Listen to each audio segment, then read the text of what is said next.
if they tell them, you all have a manual, say, I'm doing, speech number 2 today, the evaluator then takes a look at what goes on in speech number 2. What are you supposed to be accomplishing in speech number 2?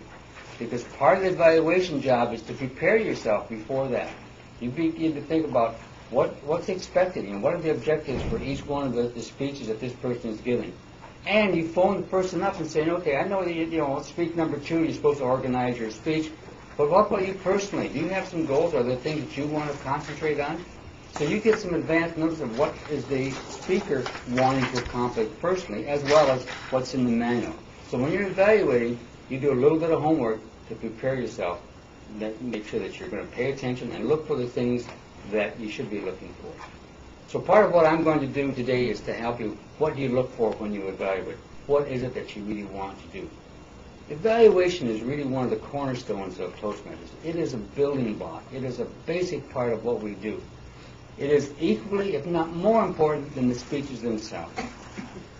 If you give a speech, you can stand at home and give a speech after speech. You could go through 10 speeches at home, 20 speeches, 100 speeches. If you don't have an audience and you don't get feedback, you don't know if you're doing a good job or not. You don't know if your main points have gotten through to people. You don't know if you've had a positive impact on people. You know nothing other than you finished the speech. That's all you know. You need the feedback. If you're going to grow and develop and become a really polished speaker, you have to get feedback from people. You have to know how effective were you. How many people watch American Idol's on right now? How many watch American Idol, right? I'll admit it. I saw it yesterday. Well, that's not a very good example because that's a good example. Watch it sometime. You'll see people who have not had the right kind of feedback in their life. They stand up here and they think they're going to be the greatest singer in the world, and they're terrible. And they're terrible. And how can that be? How can they come in here and think that they're going to be voted to be the best speaker in America, and they're not very good because they haven't got feedback? Their families, their friends say, oh, you're really wonderful, you're terrific, or whatever it is. And they don't belong there.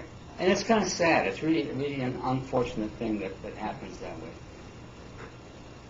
But they really need to get a true picture of yourself. And that's what you need in evaluation of a speech.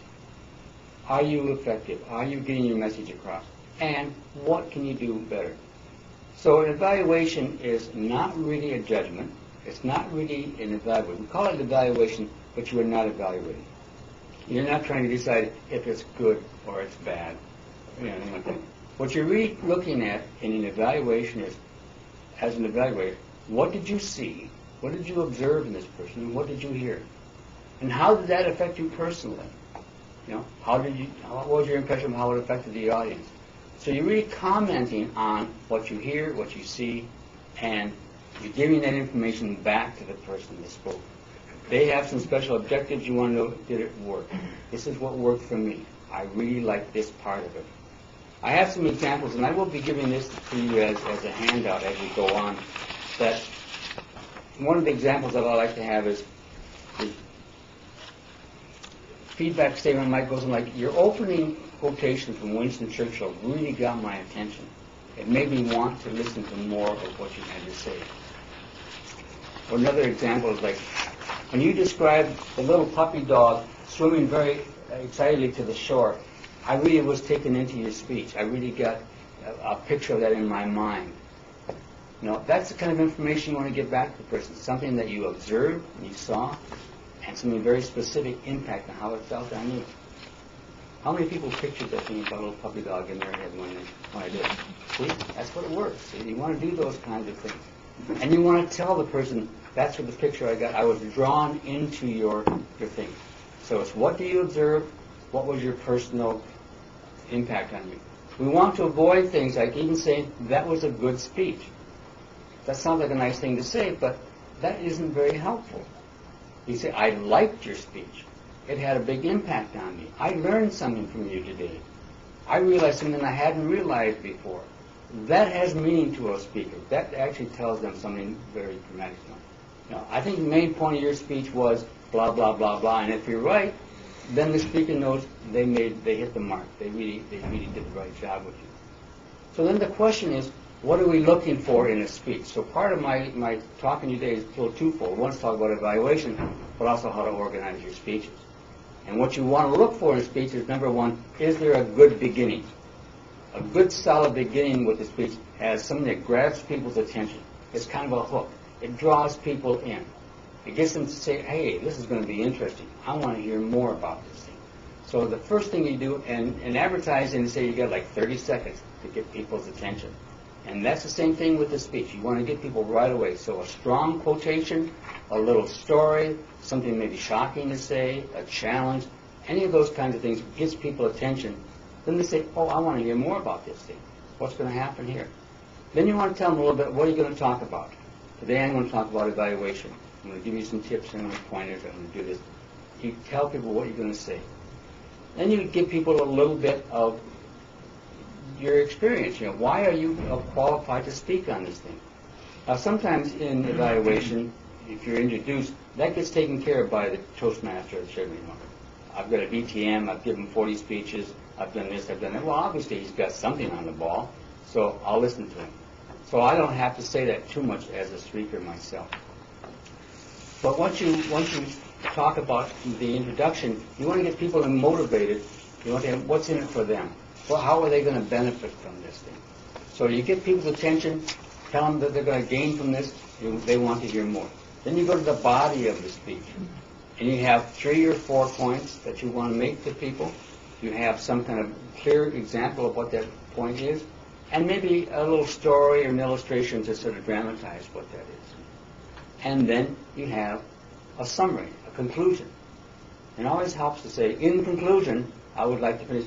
Because when you say in conclusion, then everybody wakes up. See? And they have to pay attention if they miss it. And the conclusion really is a little bit of a reminder of what you talked about. You kind of review very quickly what the key points were. And then you want to end with some kind of a call to action or something that's going to inspire people. Did I give you a timing on my speech? I didn't. Did I? Yeah, there's 10 minutes. Okay, so you know, I'm just making sure that you know, I'll give you the flag. I don't want to. In the conclusion, part of that has to be, again, the call to action. You want to give people what the message is and ask them to do something, or give them some kind of an inspirational message at the end, so they can walk away from this knowing that they've really done something worthwhile. We talk a lot about evaluations as having sort of what we call a sandwich approach. Say something nice at the beginning, give them a little bit of suggestion of improvement, say something nice at the end. That's a good idea. You know, you want to end on a positive note. But something nice in the middle, or something you're correcting in the middle, is something that we often worry about. You know, it's not like a negative thing. What you need to say as part of your evaluation is, how could that person improve? You want to give them a little bit of tips. And again, the key to this is to be specific. You know, if you say something like, I think in your next speeches you should try to be more eye contact. You should try to look at all sides of the audience. And that way people will feel more included and more involved. So feedback needs to be specific. This is what I think you should do. And what's the benefit? What's the expected outcome if you do something like that? So all of your evaluation is, this is what I saw. This is the impact it had on me, or this is the impact I observed with the audience. This is what I think you might try next speeches, and hopefully the desired impact would be something else. So it's always a specific thing that you have to suggest, and what the person can expect to happen after that. So these are the ideas of the evaluation. It's not to judge, not to evaluate, not to say it was good or bad, but you have to say, what I liked about it, what I saw you do, the impact, you know, I think this really was very powerful. It got everybody's attention. You can be very specific about the kinds of things. Now, I know we're all going to say that was a good speech, you know, and you can't help but say that, and there's nothing wrong with saying that. But we need to say some specific things. I remember when Jacqueline gave her icebreaker, and I told her, I thought, that was a great speech. It's a nice thing for me to say. But I could have done more for her if I said it was great because it was very strongly spoken. She was very steady. She had no ad-libs, no ums or ahs. She was very emotional in what she said, and she was very informative about her life and what she did. So if I give her those specific things, then she knows what worked, what really had that impact on it. It's nice to hear you gave a great speech, but it's also nice to know why it was such a good speech. So these are some of the tips that I have. These are some of the ideas that I think you can incorporate into your own evaluation. I will make sure I sent a copy of this to Vince and give copies. I have another thing that I'll hand to him. There are some things about evaluation. There's more to it than this, but this is a little bit of a start to know how to give that critique, how to give some feedback, because we need that. That's how we grow and get better. And there's a few tips in there on how to organize and structure your speech. So with that, I encourage you to all sign up for your icebreakers and get on to speech number 2 and 3. You've got your books. You're all ready to go. We can't do it without speeches. So with that, I'm going to turn the floor back over to our Toastmaster.